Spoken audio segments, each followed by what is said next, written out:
Buenos Buenos días, días con todos. Buenos días, profesor. Buenos días. Bien, tenemos buenos en días, plan profesor. lector, buenos días, el tema del gato negro de Edgar Allan Poe. Bien, entonces sobre este tema va a girar la evaluación de la próxima semana. Entonces empecemos con la lectura del gato negro. Pero ¿quién es Edgar Allan Poe? Edgar Allan Poe es uno de los maestros del relato moderno, del cuento moderno, considerado como un verdadero maestro en la técnica de la narración. Él es norteamericano, pertenece a la corriente literaria del romanticismo norteamericano. Bien, compuso poesías, compuso cuentos y compuso también una novela muy extensa, Las aventuras de Arthur Gordon Pym. Desde luego que es un excelente narrador, bien, así como Abraham Valdelomar, también él tiene su propio estilo, así como vimos en Horacio Quiroga, el cuento corto, breve, ¿no? En un estilo, y Edgar Allan Poe también en su propio estilo. Bien, de acuerdo a la tradición, a la idiosincrasia, el pensamiento de la cultura norteamericana, que es algo similar o parecido en cualquier escenario. Dice el texto en este famoso cuento El gato negro. No espero que se dé crédito a la historia más extraordinaria y no obstante más familiar que voy a referir. Verdaderamente yo estaría loco si así lo creyera, tratándose de un caso en que mis sentidos rechazan su propio testimonio. Testimonio.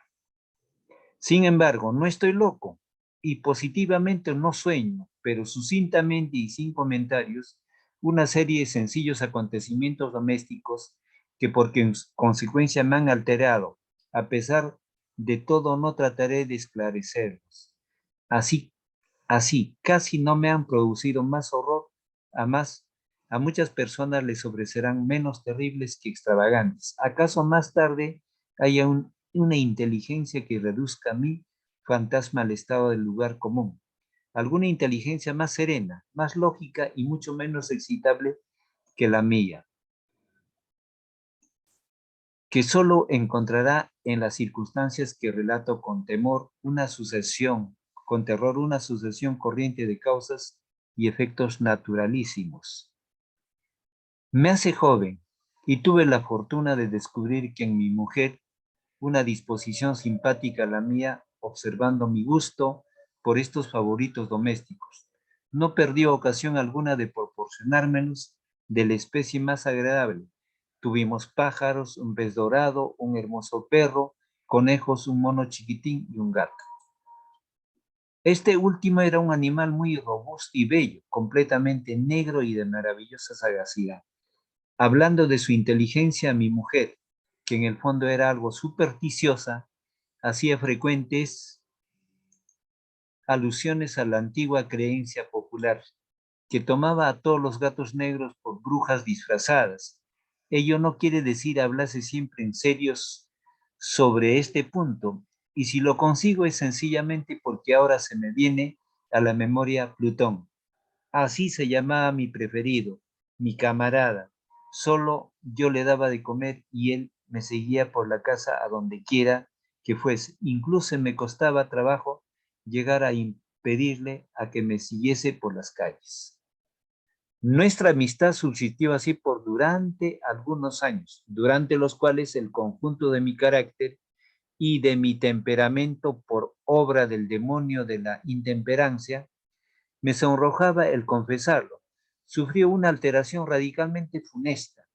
De día en día fui volviéndome más taciturno, más irritable, más indiferente a los sentimientos ajenos. Una noche, al ingresar a casa muy borracho, de vuelta de una de mis habituales escondrinejos del barrio, creí que el gato eludía mi presencia. Lo cogí, pero él, espantado de mi violencia, me hizo en la mano con sus dientes una ligera herida. Repentinamente se apoderó de mí un furor demoníaco. Dejé de conocerme. Mi alma original pareció abandonar mi cuerpo y una ruina súper diabólica saturada de ginebra se infiltró en cada fibra de mi ser.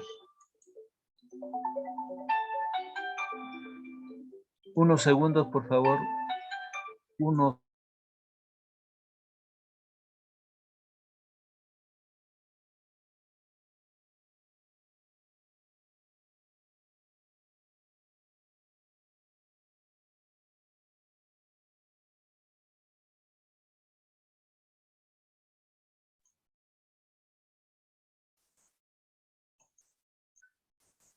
Ya, prosigo. Repentinamente se apoderó de mí un furor demoníaco. Dejé de conocerme. Mi alma original parecía abandonar mi cuerpo y una ruina súper diabólica saturada de ginebra se infiltró en cada fibra de mi ser. Saqué del bolsillo del chaleco un cortaplumas, lo abrí, agarré al pobre animal por la garganta y deliberadamente le vacié un ojo. Enrojezco, me abrazo, me entremezco al describir esta abominable atrocidad. Cuando al amanecer recuperé la razón, cuando se hubieron disipado los vapores de mi crápula nocturna, experimenté un sentimiento mitad horror, mitad remordimiento por el crimen que había hecho culpable, pero era todo lo más un débil y equívoco sentimiento, y el alma no sufrió sus acometidas. Tomé a asumirme en los excesos y bien pronto ahogué con el vino todo el recuerdo de mi corazón, de mi acción.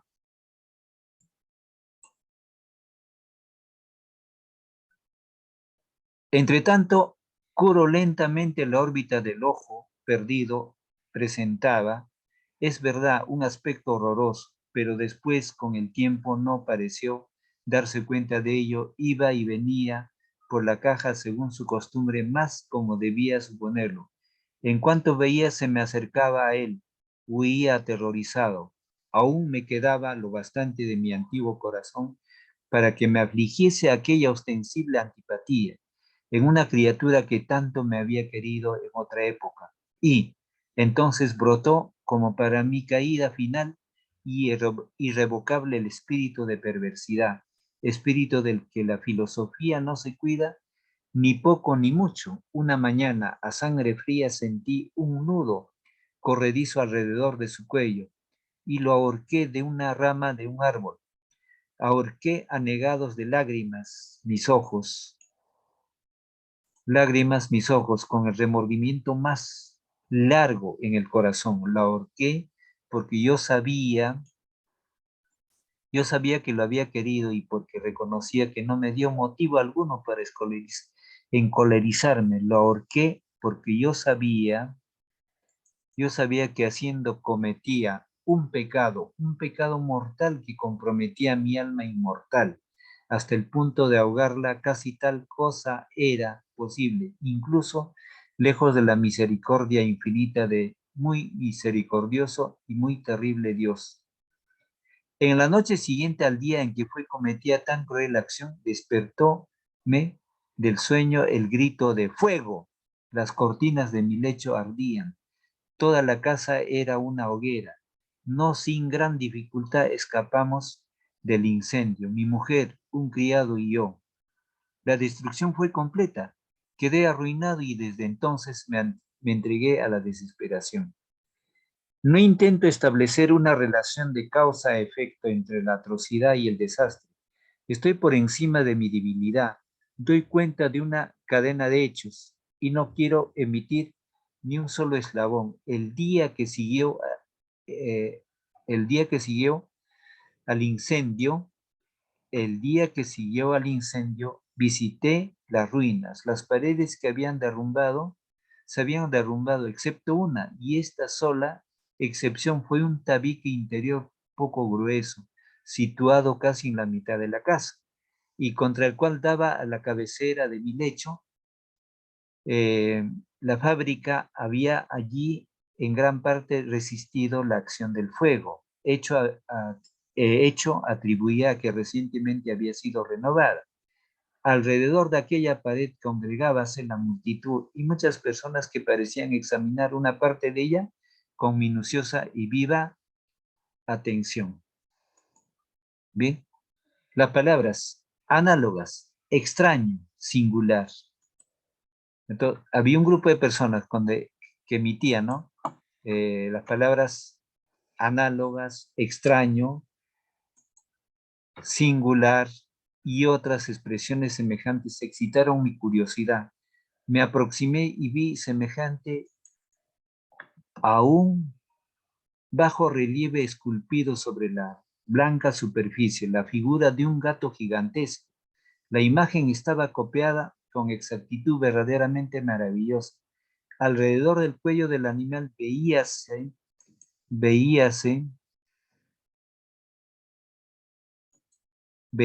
una cuerda. Apenas vi esta aparición porque yo no podía menos de considerar esto como una aparición, mi asombro y mi temor. Pero al fin la reflexión vino en una ayuda. El gato, yo lo recordaba, había ahorcado en un jardín adyacente a la casa. A los gritos de alarma debió haber sido descolgado del árbol por alguien y arrojado a mi cuarto por una ventana abierta. Indudablemente esto se hizo con el fin de despertarme. La caída de las demás paredes habían comprimido la víctima de mi crueldad en la sustancia del yeso recientemente extendido, la cal del muro combinaba con las llamas y el amoníaco del cadáver produjo la imagen tal cual yo lo veía. ¿Bien? Aunque casi satisface prontamente a mi razón, ya que no por completo a mi conciencia en cuanto al sorprendido suceso que acabo de referir, no dejo de grabar en mi imaginación una huella profunda. Durante varios meses no pude desembarazarme del fantasma del gato y en todo este periodo de tiempo nació en mi alma un sentimiento que se parecía, aunque no lo crea, el remordimiento. Llegué hasta lamentar la pérdida y a buscar en torno mío, en los suburbios miserables que la sazón frecuentaba habitualmente, otro favorito de la misma especie y de facciones parecidas que la supliera. Una noche hallándome sentado medio aturdido en un fogón que infame atrajo repentinamente un objeto negro que ya hacía en lo alto de los inmensos túneles de Ginebra, horrón que ponían al principal moblaje la sala. Desde hacía unos momentos miraba hacia lo alto del túnel y lo que me sorprendía era no haber advertido el objeto colocado encima. Acerquéme a él tocándole con la mano. Era un gato negro, un gato enorme, por lo menos tan gordo como Pintón, al que se parecía absolutamente, excepto en un detalle. Plutón no tenía, Plutón no tenía ni un pelo blanco en el cuerpo. Este lucía un rasguño ancho y blanco, pero de forma indecisa, que le cubría casi toda la región del pecho. Cuando llego a mi casa encuentro como la suya y llego a ser el mejor amigo de mi mujer, ¿no? Entonces acá hay una corrección. Cuando llevo a mi casa, encontró como la suya y llegó a ser el mejor amigo de mi mujer. Llegó a ser el mejor amigo de mi mujer. Por mi parte, no tardó en engendrarse en mí una antipatía contra él. Era precisamente lo contrario de lo que yo lo había esperado, pero no sé ni corto, ni cómo, ni por qué sucedió esto. Su evidente ternura me enojaba y casi fatigaba. Poco a poco estos sentimientos de disgusto y fastidio ascendieron hasta la amargura del odio. Yo esquivaba su presencia, una especie de sensación de vergüenza y recuerdo de mi primer acto de crueldad impidieron maltratarnos. Eh, Durante algunas semanas me abstuve de pegar al gato o de tratarle violentamente, pero en un modo gradual, insensible, llegué a sentir por el indecible horror y aludir silenciosamente su odiosa presencia como si huyera de la peste. Lo que aumentó sin duda mi odio contra el animal fue el descubrimiento que hice por la mañana, después de haberlo traído a casa, de que, como Plutón, él también había sido privado de uno de sus ojos, Semejante circunstancia, empero, contribuyó a hacerle más grato a mi mujer, que como ya he dicho, poseía en acto grado la ternura de sentimientos que antaño fue mi rasgo característico y el manantial frecuente de mis placeres más sencillos y puros. Sin embargo, el cariño del gato para conmigo parecía acrecentarse en más mi razón directa de mi aversión contra él. Seguía mis pasos con una tenacidad que sería difícil hacerme comprender al lector. Siempre que yo me sentaba a él acurrucábase bajo mis rodillas, cubriéndose con mis caricias horrorosas. Si me levantaba para andar, él se me metía entre mis piernas y casi me derivaba a la tierra, o bien clavando sus largas, agudas garras en mis ropas, trepaba de esa manera hasta mi pecho. En aquellos momentos en que yo deseaba matarle de un golpe, me lo impedían en parte. Me recuerdo de mi primer crimen y principalmente debo apresurarme a confesarlo, el verdadero terror del animal. Un día me acompañó para un quehacer doméstico, el sótano de mi viejo edificio donde nuestra pobreza nos obligaba a vivir. El gato me seguía por los agudos peldaños de la escalera y habiéndome hecho tropezar de cabeza, me exasperó hasta la locura, requiriendo un hacha y olvidando en mi ira el temor pueril que hasta entonces había detenido mi mano. Dirigí al animal un golpe que había sido a mano de mi mujer, que había sido a mano de mi mujer. Esta intervención me produjo una rabia más que diabólica. Desembaracé mi brazo del obstáculo, me desembaracé mi brazo del obstáculo y le hundí a ella el hacha sobre el cráneo. Mi mujer cayó muerta instantáneamente sin exhalar un gemido. Realizando tan horrible asesinato,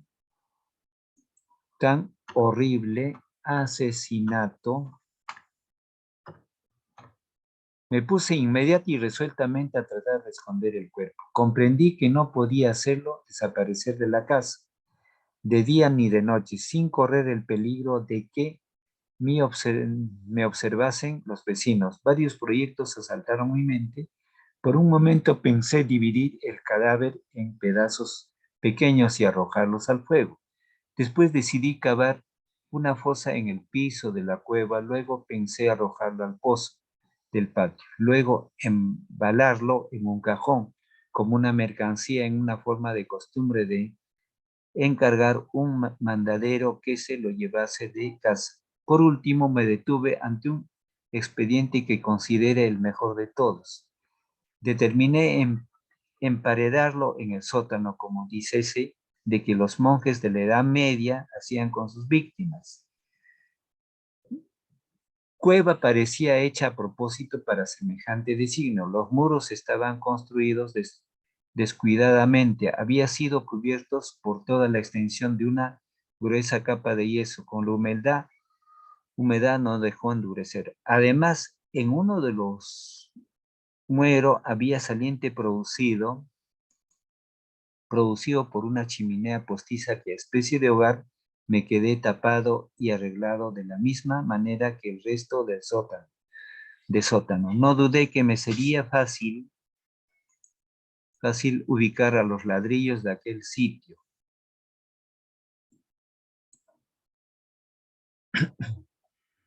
Introducir allí el cadáver, emparedarlo del mismo modo que de suerte que ninguna mirada que dé pueda descubrir nada sospechoso. Y no me engañó mi cálculo. Con auxilio de una palanquita quité sin la menor dificultad los ladrillos y habiendo aplicado cuidadosamente el cuerpo contra el muro interior lo sostuve con esa postura hasta que pudiera restablecer sin gran trabajo toda la fábrica con su estado primitivo. habiéndome procurado una argamasa de cal y arena con todas las precauciones imaginables. Preparé una capa que no podía distinguir de la antigua y cubrí con ella escrupulosamente el nuevo tapique. En cuanto acabé, vi que todo quedaba a maravilla. El muro no presentaba más ligera señal de arreglo. Recogí todos los escombros con cuidado y barrí el suelo. Miré triunfalmente en torno mío y me dije, aquí por lo menos mi trabajo no ha sido infructuoso. Al cuarto día cometió el asesinato y un tropel de agentes de policía se presentó inopinadamente en la casa y procedió de nuevo a una rigurosa investigación del local. Confiado no obstante en la impenetrabilidad del escondrijo, no experimenté turbación alguna. Los agentes me hicieron acompañarlos en sus pesquisas. Exploraron hasta el último rincón.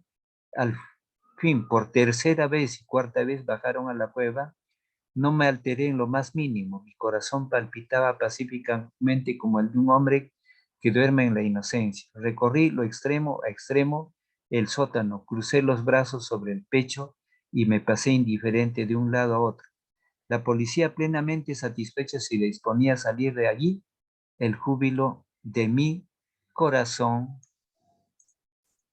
el júbilo de mi corazón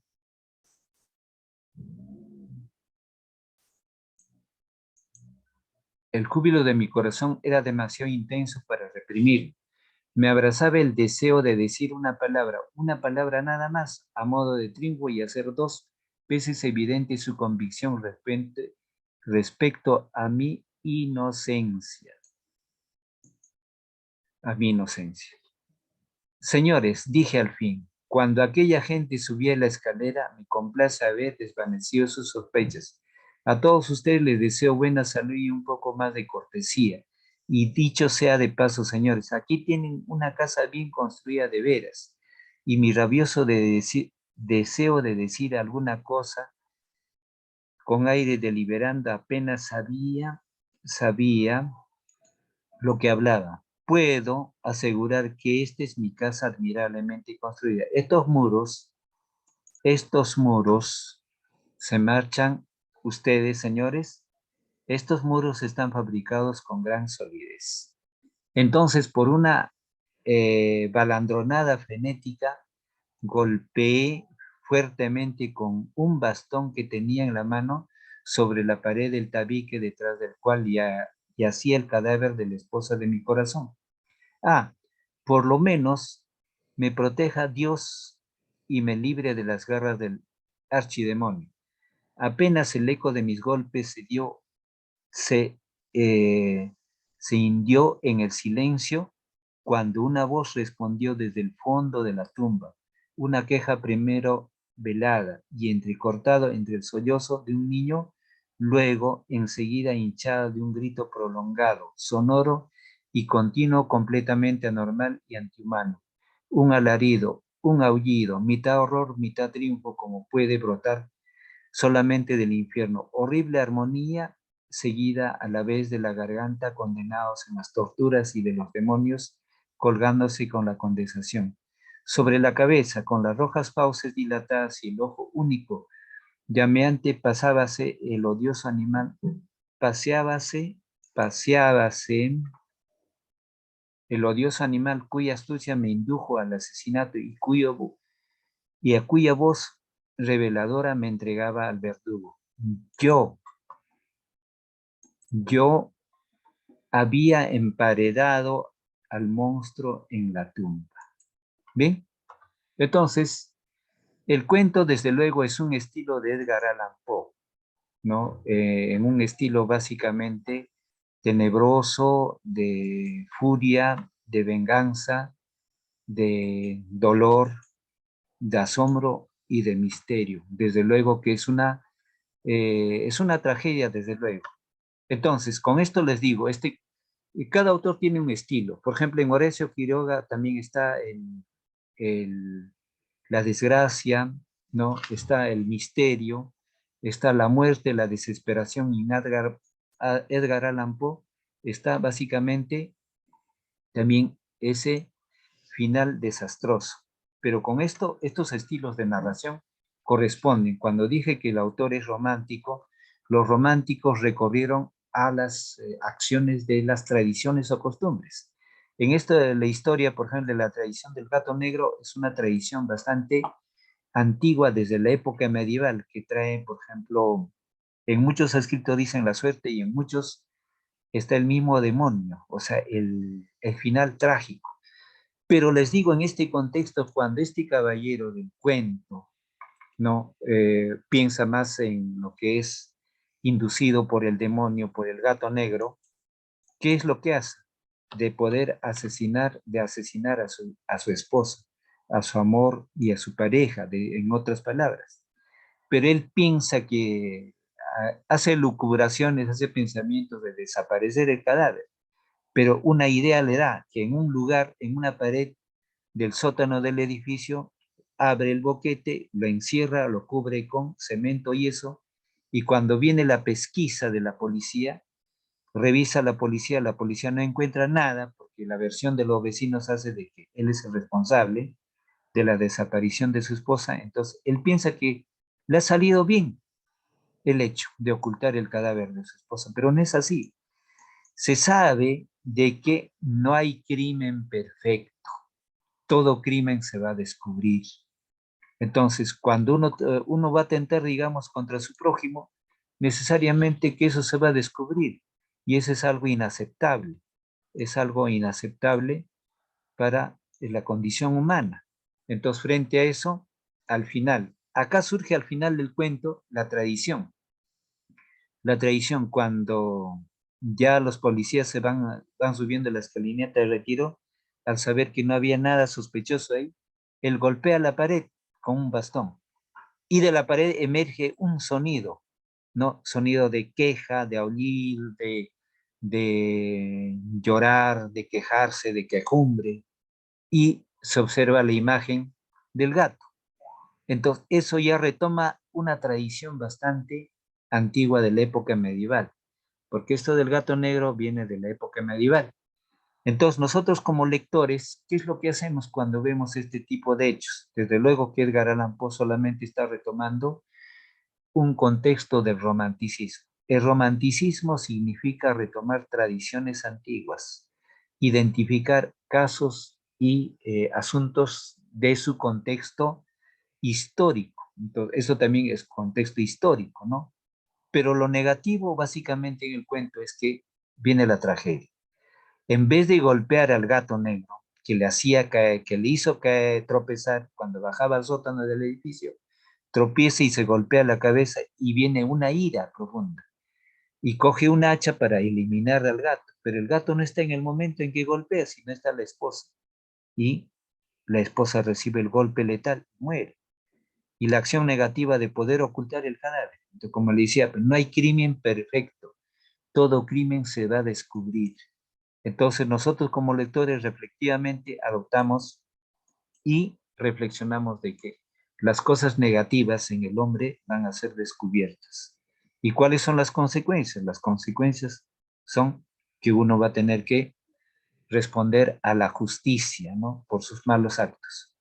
Entonces, de repente este cuento es bastante duro, pero les quiero decir como un mensaje, como es el último relato de Plan Lector, de que cada año en el Perú y en el mundo, más en los países subdesarrollados, como es el caso peruano, en el Perú, ¿cuántas mujeres son asesinadas por sus parejas? No, y ese es algo negativo, algo nefasto. Y creo que el Perú es el que ocupa el mayor número, el mayor índice de asesinatos contra la mujer. Y eso está mal, mal orientado. Entonces, de repente, este cuento nos toma de reflexión de que esas cosas ya se deben desechar, ¿no?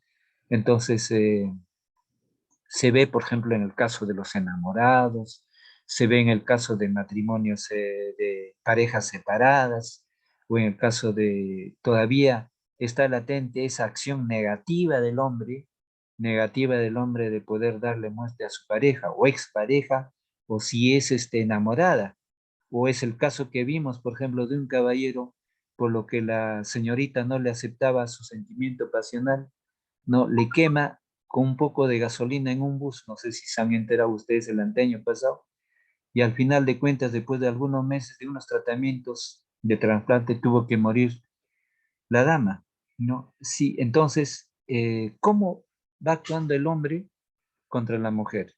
Entonces, para poder reflexionar, el plan lector también nos enseña relacionar un texto con nuestra realidad. El Perú ocupa el primer puesto en accidentes de tránsito.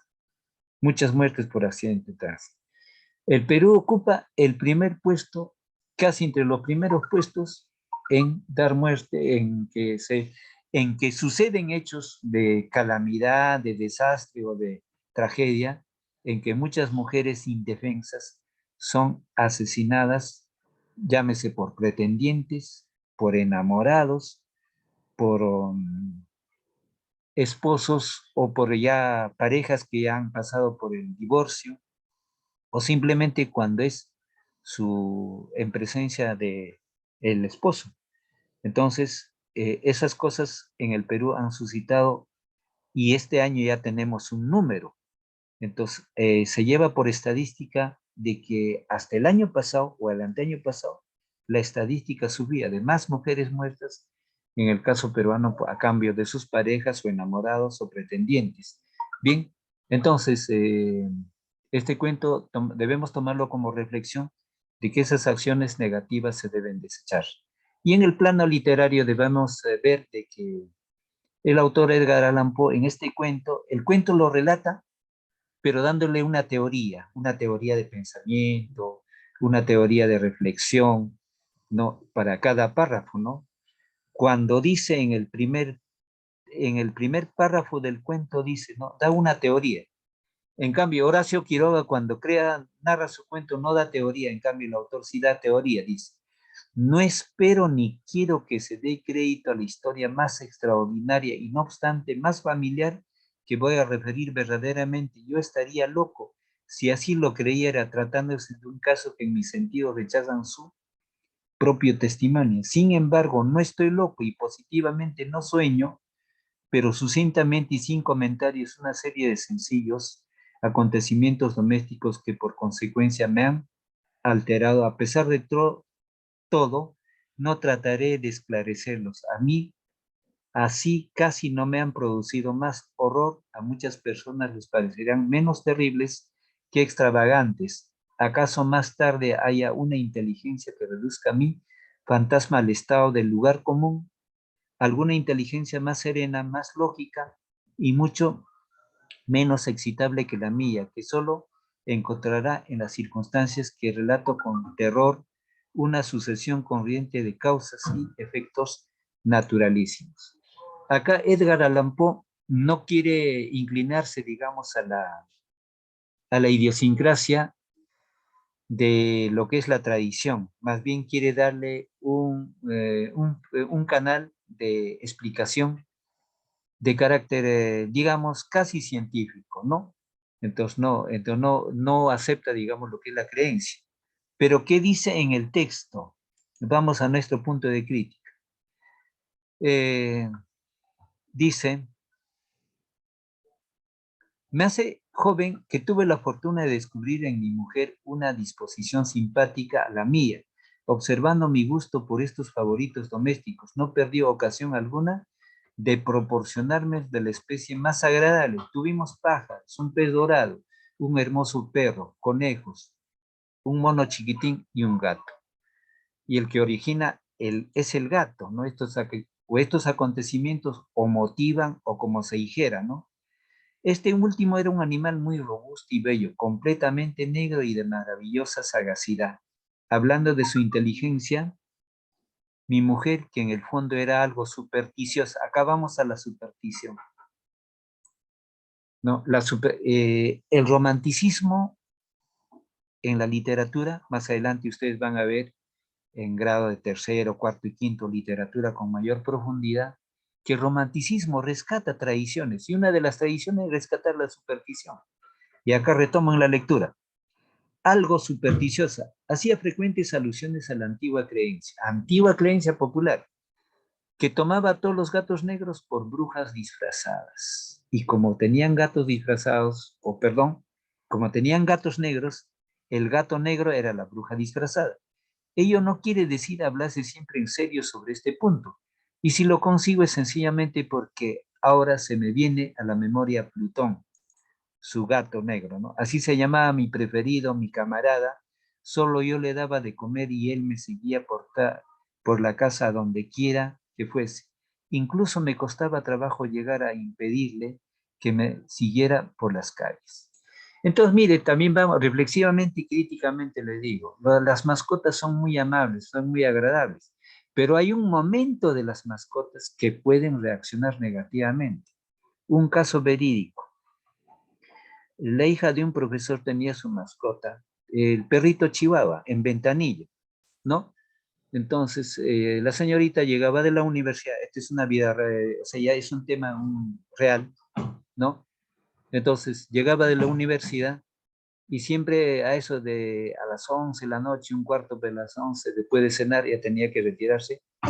Todas las noches iba al cobijo de su perrito, un chihuahua, y se despedía con un besito por el cariño que le tenía. Y tantas noches lo hacía eso, ya por años. Y cierta noche hacía algo parecido como acá en el cuento. Se despide de su mascotita, del perrito, pero esta vez el perrito no reaccionó igual, afectivamente, sino abrió las fauces y le sacó un pedazo de labio.